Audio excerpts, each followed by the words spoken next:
In the kingdom of Zubari, where the rivers hummed lullabies and the trees bent to whisper secrets into the ears of the wind, there lived a girl named Mara. Her hair curled like creeping vines, dark and alive, and her hands held the patience of 1,000 stars. After her mother died of a slow illness that even the royal healers failed to name, Mara was sent to live in the home of her father's second wife, a tall, stern woman named Makira, along with her daughter, Lami. Lami was everything Mara was not. Where Mara was quiet, Lami was loud. Where Mara stitched beauty into fabric, Lami danced in the courtyards, drawing eyes and applause with every twist of her waist. And though both were daughters under the same roof, they were never sisters. Lami never called her by name, only you, or worse, the shadow girl. To Makira, Mara was little more than an obligation, a reminder of a woman she had never bested even in death. Mara's days passed in thread and thimble. She sewed for the court, her embroidery so detailed that whispers spread of flowers that bloomed on cloth and birds that fluttered when the wind passed through silks she'd touched. Even the queen herself once stopped during a parade to admire a sash stitched by Mara's hands, calling it the Song of Summer Made Visible. That one comment echoed through the halls of Zubari like a bell, and Lami heard it too. Jealousy does not burn in flames, it simmers like oil waiting for the spark. And in Lami's heart, that spark was the queen's compliment. From that day she watched Mara with narrowed eyes. She'd smile with her mouth but not with her face. Her laughter carried blades. Mara, unaware, continued stitching joy into every piece of fabric she touched. Her gift came not only from her hands but her heart, a heart that remembered her mother's lullabies and the stories sewn into her soul. At night, she would lay on her modest bedding in the small room off the kitchen, humming softly as she traced the stars through the cracks in the ceiling. But one evening, while Mara was still mending a torn banner for the royal festival, Lami slipped into her room. She moved like a shadow wrapped in silk, careful not to disturb the oil lamp that flickered near the doorway. In her hands she held a pouch. Not of coins, not of herbs, but needles, dozens of them, thin and sharp, some curved, some barbed, all cruel in their silence. She slid them between the folds of the sheets, beneath the cotton stuffing of the mattress, under the folds of the blanket Mara used to hug against her back on cold nights. Then she smiled to herself, a smile that held no joy, only satisfaction. No one would suspect her. After all, Mara was clumsy, wasn't she? Always sewing late into the night, always pricking her fingers, always quiet. Too quiet. That night, Mara finished her work and extinguished her lamp. She moved slowly, tired but peaceful, unaware of the trap laid beneath her own roof. She pulled the blanket over her shoulders, the scent of fresh thread and lavender oil clinging to her skin. As her back pressed against the mattress, 1,000 needles woke. The pain was immediate and cruel. Tiny punctures bit into her skin like fire ants, burrowing deep, clawing flesh. She inhaled sharply but no sound escaped. Her mouth opened but she didn't scream. Instead she lay still, each breath a battle against the pain, her eyes wet with the betrayal she couldn't name. She thought at first it was her own doing. Perhaps she'd left some needles in the folds of her clothes. Perhaps her basket had spilled. But then she realized, this was not an accident. It was arranged. She stayed like that all night, the needles pressing deeper as she shifted. Her blood seeped into the sheets, not in rivers but in whispers, thin lines that soaked the cotton like ink on parchment.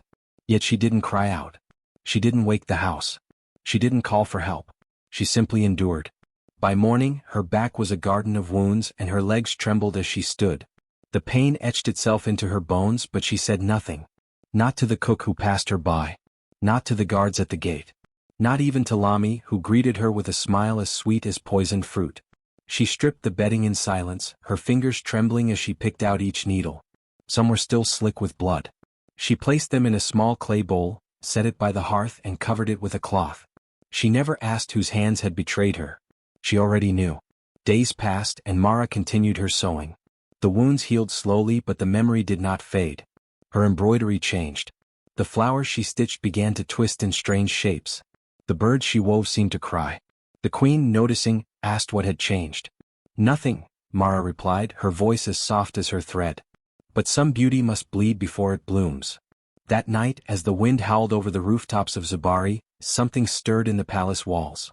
In the chamber nearest the royal court, servants began to whisper of strange stains appearing on the stone, not mold or water but deep red marks as if ink had bled from within. They resembled letters. At first no one could read them. Then slowly, over the course of a week, a name began to form. It curled and stretched like calligraphy etched in blood. Mara. It was her name. No one could explain it.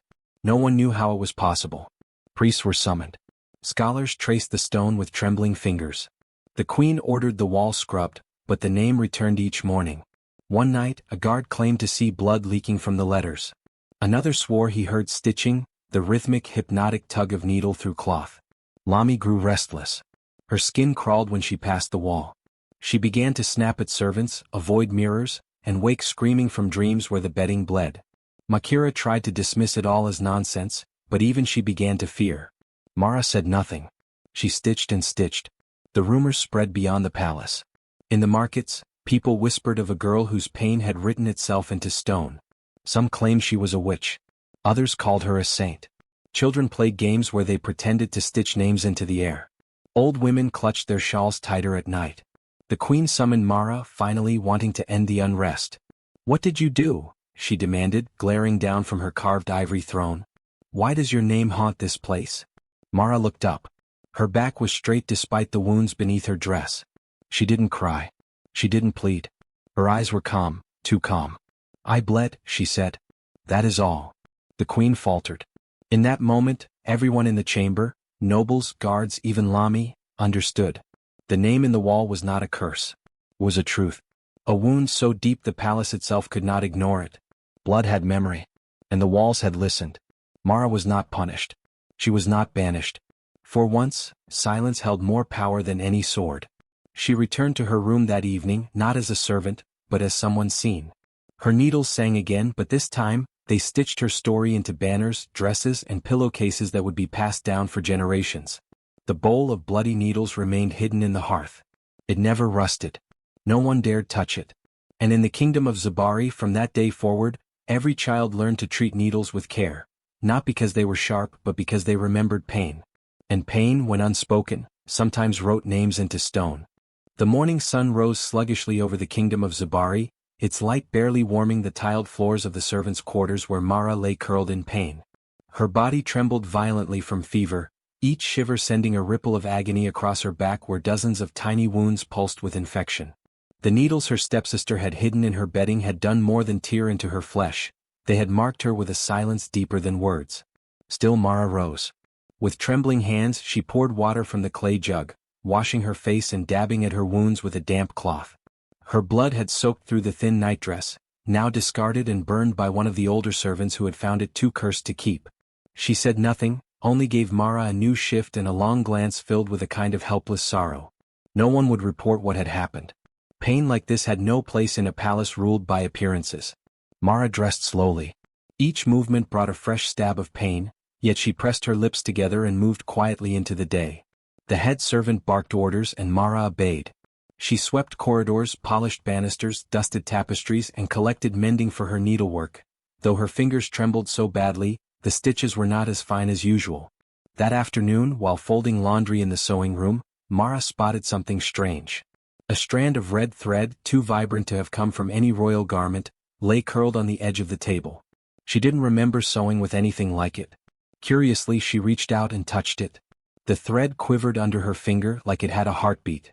She jerked her hand away, thinking it a trick of her fever, but as she turned to gather more clothes, the thread began to move. Slowly, deliberately, it slithered across the wooden table, looped, curved, and twisted until it formed a single word. Mara. Her name. Mara blinked hard. She was sure she hadn't imagined it. But when she called a nearby servant to look, the thread had gone still, innocently limp and tangled. The servant glanced from the thread to Mara's pale face, then turned away without a word. Later that night, in her small corner of the servants' quarters, Mara found the same red thread curled at the corner of her pillow. Too tired to react, she lay down gently, careful not to disturb her back. But when she awoke in the dead of night, she found her old pillow, the one the stepsister had demanded be thrown away because of the bloodstains, propped on her chest. Across its center, in tiny crimson stitches, the word Mara glowed in the moonlight. She picked it up with trembling hands. Her needlework was good, yes, but she had not done this. Not in sleep. Not in pain. Not in fever. The stitches were too even, too precise, too alive. Something was stitching on her behalf. The next morning, word spread among the laundry women and seamstresses. They whispered about the pillow. About the red thread. About Mara's stillness, her refusal to cry, the wounds on her back no one was brave enough to ask about. Rumors twisted through the palace like loose threads, that Mara had cursed her own blood, that her pain had awakened something old in the air, something not meant to stir. One woman, an elder in the sewing chambers named Oluma, said softly to no one in particular, "The fabric remembers. The thread listens. Pain sown in silence does not stay silent forever." Mara said nothing. Her stepsister, upon hearing the gossip, turned pale but quickly masked her fear with spite. That evening she entered the sewing chamber after everyone had gone and found Mara alone, stitching a torn curtain.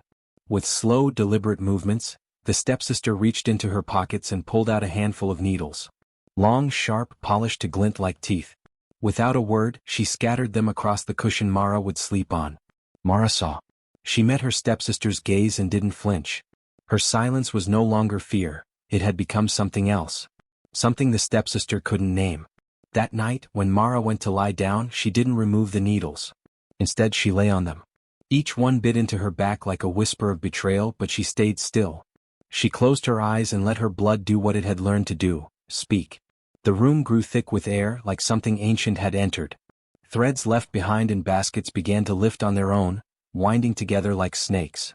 They crawled up walls, danced across ceilings, and wound themselves around beams until they met above Mara's sleeping form. There they began to stitch. Not on fabric, but on stone. The next morning, the palace woke to screams from a maid who had gone to sweep the hallway outside the servants' quarters. Written across the pale stone wall were long, crimson stitches forming one word over and over again, Mara. Dozens of times. Some upright, some upside down, some sideways, as if the very wall itself had been turned into a tapestry of testimony. The king was not told. Not yet. The servants whispered and swept and scrubbed, but no matter what they did, the red thread would not come off. Every time they tried to scrape it away, another word would appear beside it. In pain. In silence. In stitch. Asterisk asterisk. The stepsister screamed when she saw it. She accused Mara of dark magic. Of treason. Of using forbidden crafts. But Mara only looked at her, calm and quiet. The stepsister's hands trembled. Her eyes darted to the windows and ceilings as if the threads were watching her now. That night, the queen's advisor came to investigate. He stood in the hallway, hands behind his back, and stared at the stitched words without speaking. Mara was brought forward, head bowed, back hunched. The wound still hadn't healed, and her clothes stuck to her skin in places. The advisor looked her over, then said to the head servant, "If thread has a voice, it's because it was given one." "What does that mean?" the head servant asked. But he didn't answer. Instead he turned and left. The stepsister grew more frantic. She refused to sleep alone, demanded new bedding daily, and threw out every spool of red thread in the sewing chambers. But no matter what she did, red threads kept appearing, tangled in her hair, tucked in her shoes, dangling from her sleeves. One morning she woke to find her mirror covered in fine stitching. Across the glass, written in neat, shimmering blood thread, was a question. Did you think the fabric would forget? Meanwhile Mara's fever broke. The pain faded, and her stitches, both real and mystical, had become stronger than the hands that tried to break her. Her needle returned to her fingers with renewed purpose. But she no longer stitched for the palace. She stitched for the thread itself. And the thread listened. Days later, in the royal dining hall, the king himself noticed something odd. One of the great tapestries, depicting a hunt from generations past, had changed. The faces of the animals were stitched with human expressions. One, a lion, now bore the same gentle eyes as Mara. Another, a hare, had lips drawn in a trembling smile of pain. The king summoned the palace artist to examine it, but none could explain the shift. The embroidery was the same. The colors hadn't changed. And yet, the feeling had altered, like the story had been rewritten. When the queen heard of it, she called for all tapestries to be burned. But before the order could be carried out, threads began to unravel across the castle on their own. Lines of crimson and gold wove themselves across windows. The coldness of the stone floor beneath Mara's bruised body became a strange comfort. After too many nights of agony, she had stopped trusting her bed altogether. The mattress that once brought dreams now delivered nothing but pain. Curved needles, rusted edges, and sharp points had made a map of wounds across her back and shoulders. Her body was a quiet battlefield, but she refused to cry out. Not once. Her silence was her defiance. By dawn, her limbs trembled with exhaustion, but she rose as if nothing were wrong. The servants watched with half-curious, half-terrified expressions as she limped past them. Her robes, though modest, were stained with specks of dried blood, always fresh ones each morning, despite her efforts to hide them. She'd long stopped wearing white. At the edge of the palace grounds, in a sunlit corner of the courtyard, she laid her embroidery frame across her lap. Her fingers, bandaged and aching, still moved like water over silk. The thread danced between them, reds, golds and silvers twisting into elegant shapes. Birds, small and curious, began to flutter down from the trees to watch her work. They didn't chirp or interrupt, only sat silently near her fabric, heads tilted as if studying the way the needle whispered. Even the wind seemed to hush around her, brushing only gently through her hair before slipping away again. Her cloths caught the morning light strangely, they shimmered faintly even without metallic threads. The other workers in the palace noticed. Servants paused near the washing lines just to steal glances. Guards at their posts watched her hands move more than they watched the gates. It wasn't long before whispers grew louder. "Her hands carry something more than skill," one gardener said. "She bleeds yet she sews," said another. Even the cook muttered under her breath, "Thread and bone, that child's touched by something." But no one dared speak directly to her. No one approached. Inside the palace, her stepsister seethed. Nyara had always thought herself the prettier one, the clever one, the one meant for silks and praise. But the queen's last words to Mara before her death, "Your hands hold music," had never left Nyara's mind. They echoed every time she saw the delicate folds of Mara's embroidery. Every time someone paused to admire a pillow or robe stitched by the quiet girl. When Nyara overheard a noblewoman remark that one of Mara's recent designs looked as if the garden itself had bled onto the fabric, something snapped. That night, Nyara crept once more into Mara's chambers, the moonlight pooling around her like spilled milk. This time she came armed not with needles alone, but with a small pouch of powdered scorpion tails, crushed until they looked like dust, deadly even in small amounts. She mixed the poison with thin oil and rubbed it into a set of black silk threads Mara had prepared for the next day's work. Her hands didn't shake. She felt no guilt. When morning came, Mara's fingers touched the poison threads without hesitation. At first she felt only a mild itch, a tingling. But as the day wore on, her skin began to burn. Red lines formed on her palms and wrists, like invisible flames crawling beneath her skin. Her arms trembled, but still the needle moved. She kept sewing. The pattern she was working on, a phoenix rising from a burning tree, seemed to grow faster than she stitched it. The thread looped perfectly. The flames shimmered. The bird's eye gleamed as if it had a soul. When she finally stood up to take the cloth inside, her vision swayed. Her head spun. But her hands never dropped the work. In her chambers that night, she collapsed on the floor beside her embroidery frame. She did not sleep, not truly. Her dreams came in flashes. The sting of scorpions, the silence of birds, the cold of the palace stones. She dreamed of thread wrapping around her body, lifting her, spinning her in midair like a puppet held by invisible hands. And in those dreams, the needles in her back sang. Not with pain but with power. The next morning, the fabric she had worked on the day before was gone. Panicked, she looked everywhere. Her phoenix, the piece that had nearly cost her hands, was missing. Only a loose thread remained on the floor. That afternoon she saw it. Hung on the palace wall, in the main hall, the phoenix tapestry stretched wide and full, surrounded by nobles and royals murmuring in admiration. Even the king, who rarely noticed anything beyond his own meals and politics, stood before it, nodding silently. He turned to the guards and said, "Who made this?" But no one answered. Nyara, watching from a distance, said nothing.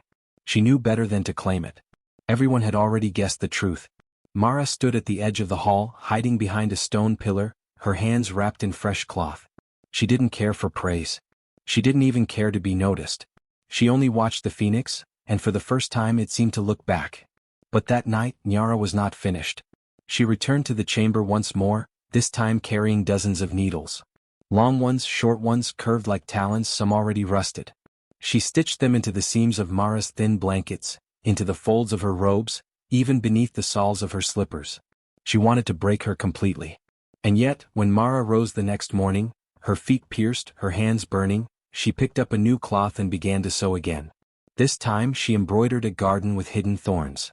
A place full of danger that looked soft on the surface. A message perhaps. Or maybe just the truth. And as the day passed, the cloth began to hum. A faint vibration, like wind caught in string, filled the air around her. No one else heard it clearly, but some felt a chill. Others a warmth. A few even wept, though they didn't know why. But Mara kept sewing. Even as blood dripped from her fingers. Even as the needles waited for her return. That night, as moonlight threaded softly through the narrow cracks in the stone walls of the servant quarters, Mara lay curled up on the hard floor of her room, her body trembling from the deep punctures the poison needles had left. She had not slept in her bed for days now. The mattress had become a nest of pain, and though her back had begun to scar, her silence endured. Every night, her blood painted fresh stories that no one else could see, except the stones. The pain should have silenced her hands, but somehow, it only made her stitching bolder.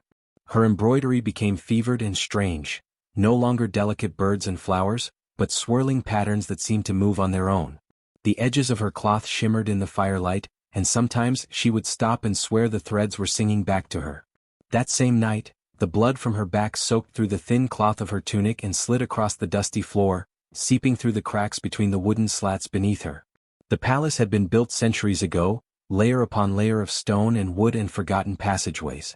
Below her room ran one such passage, a narrow hallway used long ago by old palace servants and ghosted now by time and dust.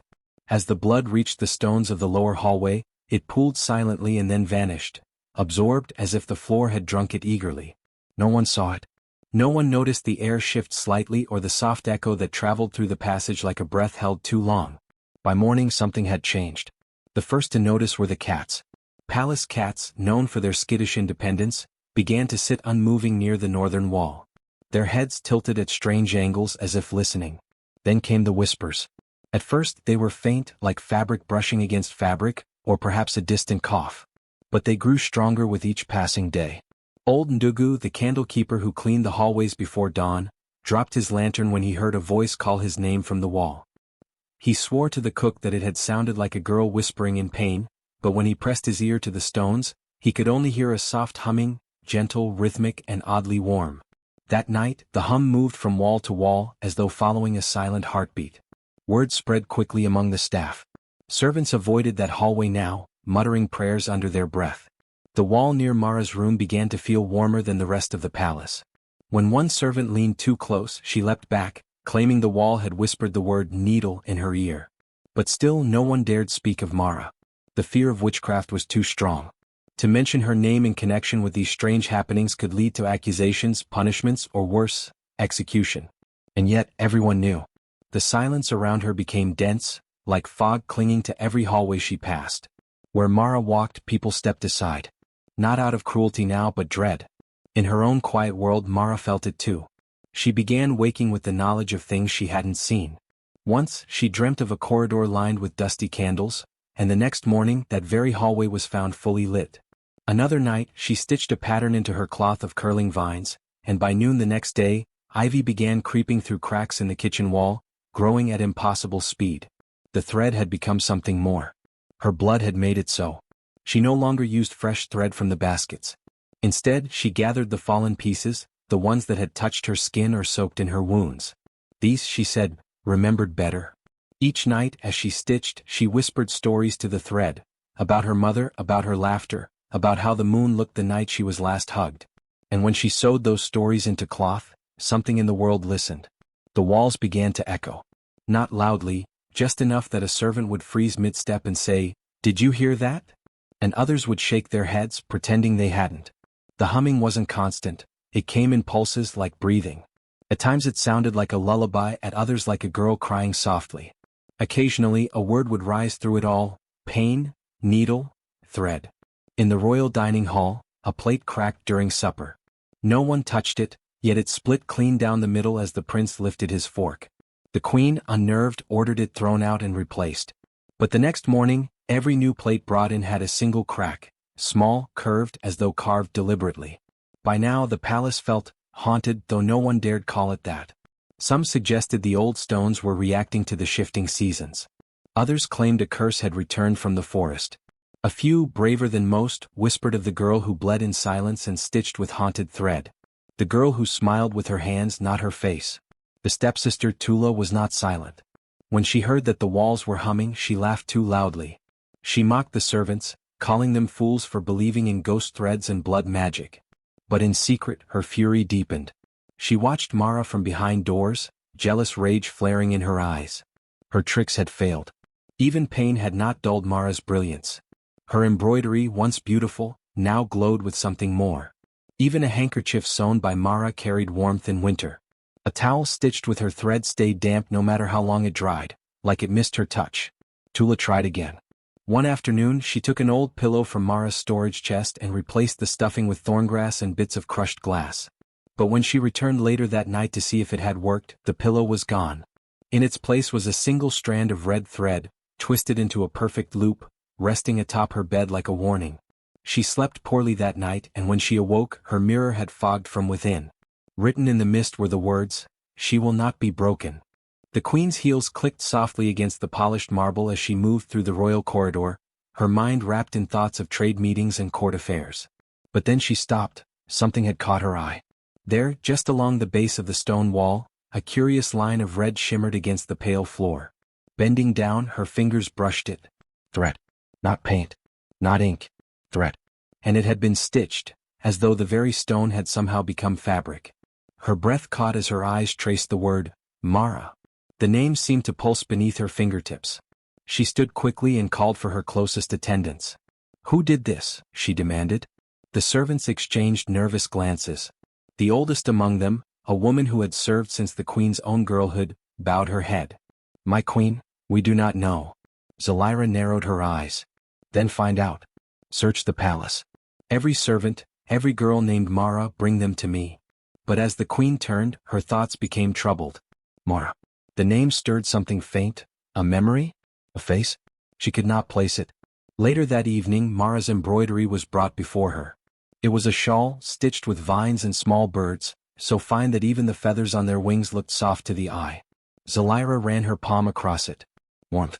It radiated not like fire or sun but like a heartbeat. She drew her hand back sharply but then placed it again, and it pulsed. Softly. As if it breathed. That night, Queen Zelira's sleep was heavy and strange. She found herself standing in the palace gardens, surrounded by night. The moon hovered low, close enough to touch. The flowers had closed. The fountains were still. And there, under the royal fig tree, sat a girl wrapped in bandages made of silk thread. Needles pierced through her fingers and arms, sticking out like pins from a doll. But she was singing. It was not a sad tune. It was filled with beauty, a haunting lullaby that wrapped around the queen's chest and pulled at something inside her. The girl turned slowly. Her face was shadowed, but her eyes glowed red, like stitched embers. "My queen," she said in a voice of wind and fabric, "can you hear it now? The palace speaks." Zelira reached forward but the girl vanished. In her place, the fig tree had grown 1,000 needles in place of leaves. They shimmered like silver stars. The queen awoke with a gasp, her skin slick with sweat, her fingers trembling. She rose and looked out her chamber window at the stillness of the palace. But even as she stood in silence, she could hear it, a low, almost imperceptible hum. And in it she swore she heard that name again. Mara. The queen did not sleep for the rest of the night. The next morning, Queen Zelira summoned the royal scholar, a man named Elder Miko, old, bent, and with fingers permanently ink-stained from decades of deciphering ancient scrolls. He arrived with the sun, dressed in robes the color of dusk, and bowed deeply before the queen. "You summon me, Majesty?" he asked, peering at her with clouded yet sharp eyes. Zelira did not speak at first. Instead, she led him through the corridor where the word Mara was stitched into the marble, now joined by more names, more threads. Small birds, vines, and symbols resembling stars had begun to form overnight. The embroidery sprawled across the wall like a living mural, growing in silence. Elder Miko knelt, touching the thread with a trembling hand. Then, to the queen's astonishment, he placed his ear against the stone. A long silence followed. When he stood again, his face was pale. "This is not the work of man," he whispered. "Nor of any common spell." The queen narrowed her gaze. "Then what is it?" He turned slowly to her. "Majesty, this thread is fused with the stone. Not sewn into cracks or painted, fused. It has grown from within. I have seen something like this once before, in the ruins beneath the river temple. They called it blood threading. It is the mark of a stitcher, one who weaves with pain and soul." Zelira frowned. "You speak of legends. And yet it is here," he replied simply. "Alive." He studied the patterns again, his brow furrowed. "There is no doubt. The girl who made this is no ordinary child. She is a stitcher born of suffering, a blood stitcher. Her body remembers pain, and her hands remember art. The thread answers to her. The news spread like wind through the palace. Mara, the blood stitcher. Some servants began to kneel when she passed, whispering blessings. Others would turn away, crossing their arms in fear. Candles were lit in her name in secret corners, while prayers were said to protect the palace from her growing power. The nobles were divided. One council member argued, "She must be honored, her art is divine." Another snarled, "Witchcraft wrapped in silk. We must send her to the mountain priests." Mara, unaware of the debate boiling around her, continued her stitching in silence. Her wounds ached, but she no longer flinched. Her hands moved as though pulled by a current she could not see, and the fabric seemed to listen. Her stepsister, Anadi, watched in increasing horror. Every day Mara's work became more mesmerizing. Flowers that glowed faintly in the dark, birds that looked ready to fly off the cloth, names that changed when you blinked. Anadi's envy turned to fear. One night, panicking, Anadi gathered her few valuables. She planned to flee the palace before the queen could call her forward for questioning. Before dawn, she packed her belongings and slipped quietly into her chambers to dress. But when she pulled back the blanket from her bed, her breath caught in her throat. Needles. Dozens, sharp, long, rusted and new, had been laid neatly across her mattress as though waiting. And when she stumbled back, her heel struck something, more needles scattered like thorns across the floor. She slipped, fell. A scream never came. A silence followed instead. Mara, working in her room, paused suddenly. Her needle stilled. Her eyes lifted. The wind had changed. Later that morning, servants found Anadi lying unconscious beside her bed, her hands pierced in multiple places, thread wrapped around her wrists. Her eyes were wide open, unblinking, but she said nothing. A coma, the physician declared, though no wound was fatal. She sleeps, but it is not sleep, the healer murmured. It is as if the needles bound her mind. Queen Zelira was informed immediately. When she visited Anadi's chamber, the queen saw something that chilled her more than any dream. A single red thread had been stitched into the girl's skin, a name, embroidered faintly across her palm. Mara. She did this, the guards muttered. She cursed her. No, Elder Miko said, stepping forward. This was not an attack. It is justice. The needles answer to Mara's pain. What has been done to her now speaks for itself. Zelira said nothing. But her fingers touched her own wrist, where she could still feel the warmth from Mara's embroidery the night before. That evening the walls of the palace sang. A low hum as if breath moved through stone. And the name Mara was heard again, in every corridor, in every corner where thread had kissed stone. The blood stitcher had been awakened. And the palace would never be the same. At dawn, the palace awoke to a strange and shimmering sight. From the highest tower, where the stars used to kiss the rooftop, red vines of thread now unraveled downward like cascading blood. They weren't like the old threads, these pulsed faintly with light. As the sun rose higher, the vines shimmered in the daylight, weaving into the very structure of the palace. From the windows they laced over the arches like ivy. From the walls they bloomed into patterns. From the floors they whispered. Guards were first to notice. The names of long-forgotten servants embroidered into stone. The face of a dead maid, once accused of theft, now sewn across a column with eyes that wept red. The echo of a scream, stitched into the carpet of the throne room. The palace itself was becoming a tapestry of its truths. Mara, they whispered again. The girl was silent, seated in her chamber, staring at her hands. They no longer bled when she stitched. The wounds had closed. But her mouth, that was different. Her lips, once parted in protest, had been sewn in the night. Not with thread but with spirit. When the queen found her like this, Mara only looked at her with eyes that flickered like candlelight. She tried to speak, but her tongue stayed heavy, sealed. Not physically stitched, but bound. Queen Zelira sat beside her without a word. She took Mara's hand and turned it over gently. Along the child's wrist, new thread was growing, etched into her skin. Not stitched by hand. It grew, alive, spelling words in a language the queen didn't know. Zelira whispered, "What have they done to you?" But Mara only blinked. A single tear fell, and when it struck the table it left a mark. A flower bloomed in wood grain. Scarlet petals. Later that day the king returned. He had been away at the mountain border, tending to disputes with the northern tribes. When he heard of the witchcraft blooming in his palace, he rode back without pause. And when he saw the threads crawling like veins through his halls, He ordered Mara brought to the court at once. "Summon the child," he thundered.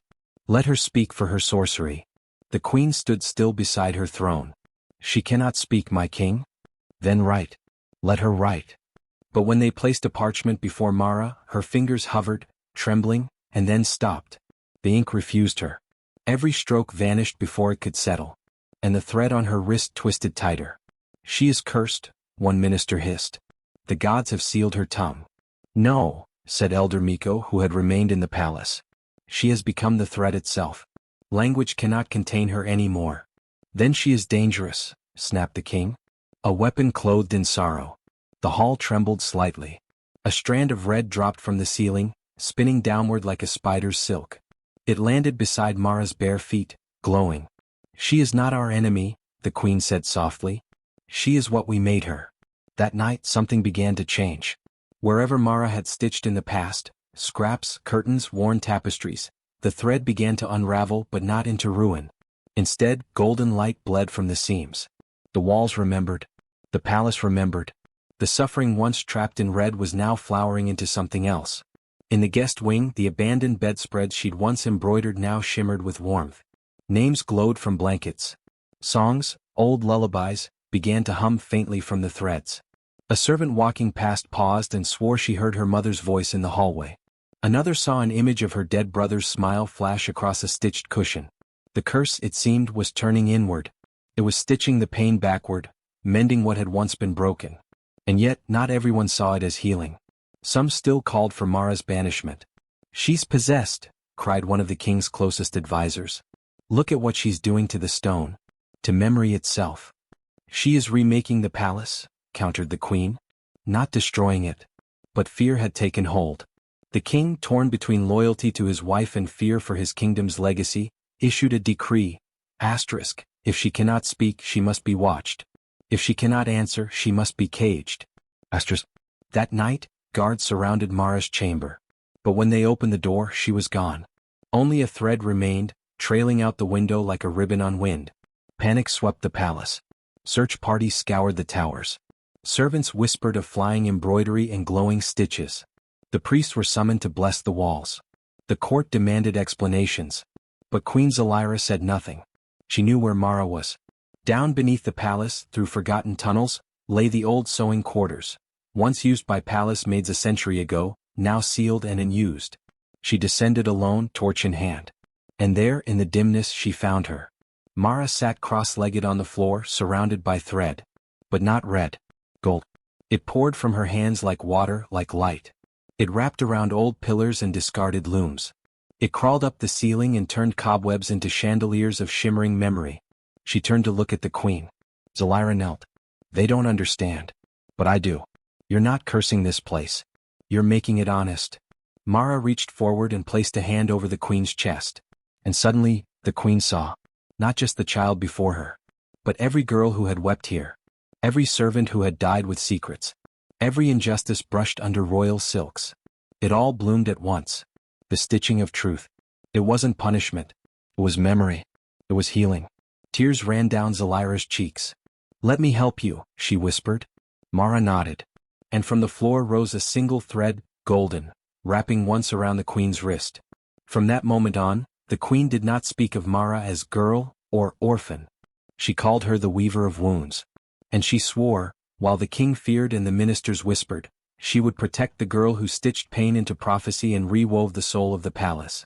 One dawn, the eastern wall of the palace began to shift, though no hand touched it. The sun had not yet risen fully, and the courtyard was cloaked in silver shadows. A servant fetching water was the first to see it, threads glowing red, moving as if being sewn by invisible hands. She dropped her jar and fell to her knees, watching as the embroidery unraveled itself across the smooth marble. Word spread like fire across dry leaves. Courtiers rushed from their chambers, rubbing sleep from their eyes. Guards forgot their posts. Even the palace hounds stood still, ears perked, watching. The queen arrived without her usual retinue, barefoot and breathless. She stood before the wall, heart thudding like a drum in a silent field. The embroidery spanned from the ground to the highest part of the eastern tower, an enormous mural, stitched not with thread alone but with something more primal, more radiant. Each stitch shimmered as if holding a tiny ember inside. The mural moved, not in the way of illusions but as if it breathed. People gasped. Some wept. The mural told a story, Mara's story. It began with a girl in a modest room, her needle dancing across fabric while shadows loomed in the corners. Then came the image of her lying on a bed, pierced by sharp points, her mouth sealed in a silence stitched shut by suffering. Blood bloomed like flowers across white sheets. The next scene showed Mara sewing even as her hands bled, her work bright and strange, filled with birds and winds that seemed to look back at the viewer. Then a hidden chamber beneath the palace where her blood seeped into ancient stone. Then the palace walls humming, awakening. The final image was the most haunting. Mara, faceless, surrounded by a halo of floating needles, a smile stitched gently where her mouth had once been. No one dared speak. The mural offered no sound, but its silence was a roar. It didn't ask for attention, it commanded it. The queen approached the base and knelt, her hand hovering just above the thread. She didn't touch it. Something told her it would not allow it. Instead, she whispered a prayer, not to the god she'd known, but to the girl whose pain had given the palace its second heart. By noon the news had reached the outer villages. By sunset pilgrims began to arrive. Women carried bundles of thread. Children brought needles wrapped in cloth. Men brought scraps of fabric once stitched by their mothers and grandmothers. They laid these offerings at the base of the glowing mural, not knowing if they would be accepted, only that it felt right. Each night the offerings were gone by morning. No one saw who took them. Some believed Mara absorbed them. Others said the palace itself was now alive and feeding on truth. A whisper took hold in the streets, that every stitch in the mural carried not just Mara's story, but the echoes of all silenced girls. A seamstress from a northern village collapsed in front of the mural, weeping uncontrollably. When they revived her, she said she'd seen her own past in the wall, her own bruises, her own silences, reflected back in golden thread. The king, upon hearing of the mural, came wrapped in his robes of command. He stood before it and demanded answers. The mural of course gave none. But as he stared at the smiling girl in the final frame, something in him wavered. He turned to the queen and said, "This is not justice. This is rebellion." The queen did not reply.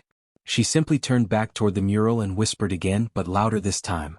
"Then let it rebel. Let it burn through every lie we built." The king returned to his chamber and issued no further orders. The next day his sword was found placed gently beneath the mural, wrapped in a red cloth. Some say it was an act of surrender. Others believe it was a warning. Meanwhile Mara remained hidden from most eyes. She no longer walked the servant halls. Her chamber was changed, it breathed with her pain but also with her peace. The walls within glowed faintly, and anyone who entered emerged changed, either shaken or uplifted but never untouched. The stepsister, still unconscious, was moved to a remote wing. Her body was covered in tiny red welts, thread-like marks that pulsed with light. Physicians could not explain them. Priests dared not enter the room. Some said her body was being rewritten one stitch at a time. Inside the palace rules began to shift. Servants no longer feared speaking gently. Needles were no longer seen as tools of labor alone, but as instruments of memory.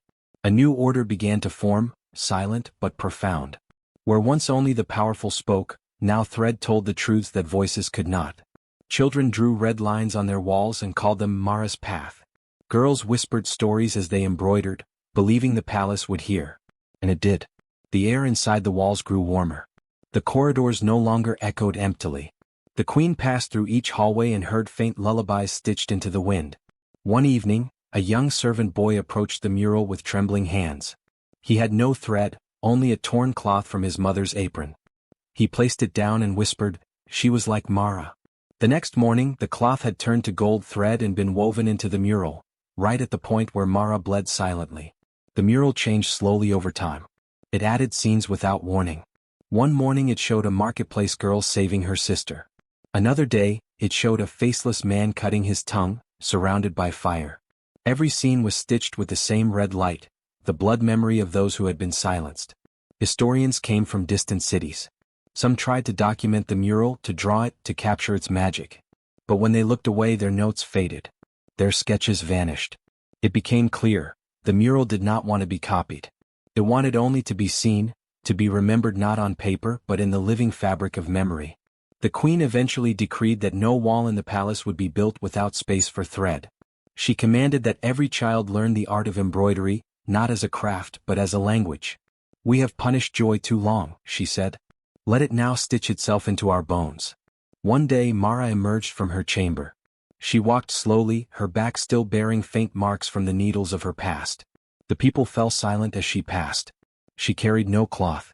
Only her presence, the living echo of pain turned power, was needed. She stood before the mural and smiled. And for the first time the mural smiled back. The palace was no longer just stone and command. It was no longer merely a seat of power.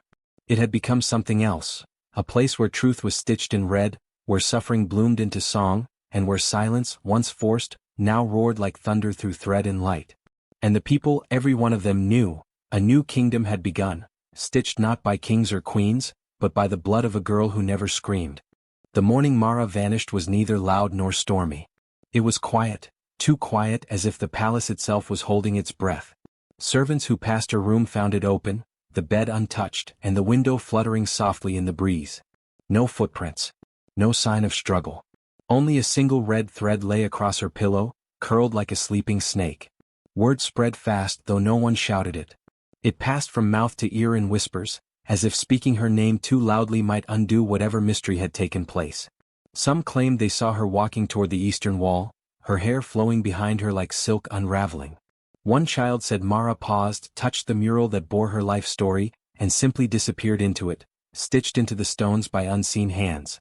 Another woman, a seamstress, swore the threads in her loom lifted during the night and spelled Mara's name in midair before vanishing. The guards saw nothing. The queen said nothing. But the people knew, Mara was gone, not dead, but returned to wherever spirits born of silence and blood go when their work is complete. The stepsister never woke. Her body remained cold and still, yet her face was peaceful, as though she was dreaming through her punishment. Some believed the needles in her bed carried not just pain but memory. That they whispered to her, showing her every moment she'd laughed while Mara wept, every time she stole light from someone else's shadow. And so, in sleep she was forced to feel what Mara had felt, not once but endlessly. Years passed. The palace changed. Not suddenly but stitch by stitch. Walls once echoing only orders now bore messages, not written with ink but sewn with thread. Pilgrims began arriving from across the kingdom, each carrying small scraps of cloth, stories stitched in red, white, gold, or black. They left them at the base of the mural, a tapestry of shared pain, silent survival, and long-held truths. A boy who had lost his mother sewed a single tear on a square of blue. A woman who'd never been believed stitched the words asterisk, "I am not broken." Asterisk, an old soldier wove in a red feather, saying nothing, but everyone knew what it meant. The palace that once silenced voices now became a sanctuary for them.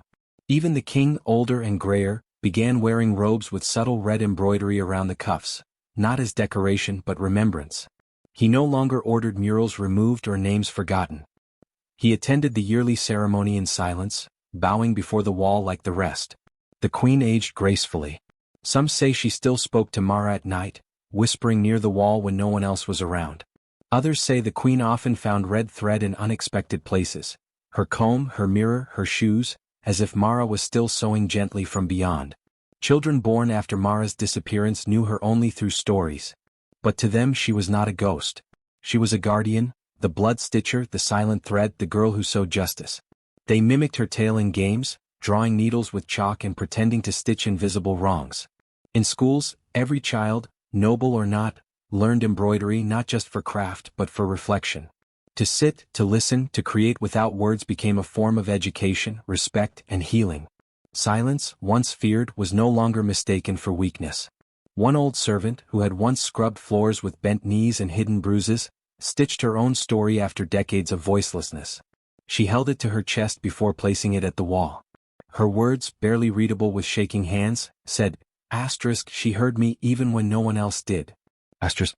And through all these years the mural never faded. It grew. It adapted. Each season new threads appeared, glowing softly at dawn or pulsing under moonlight. Some said Mara was still sewing. Some believed the palace itself had become her body, her soul embedded in the stone, thread, and memory of the land. And then one year during the red moon, a rare night marked by blood-colored sky, a new line appeared on the wall. No hand was seen. No needle moved. But the thread shimmered, forming one final message.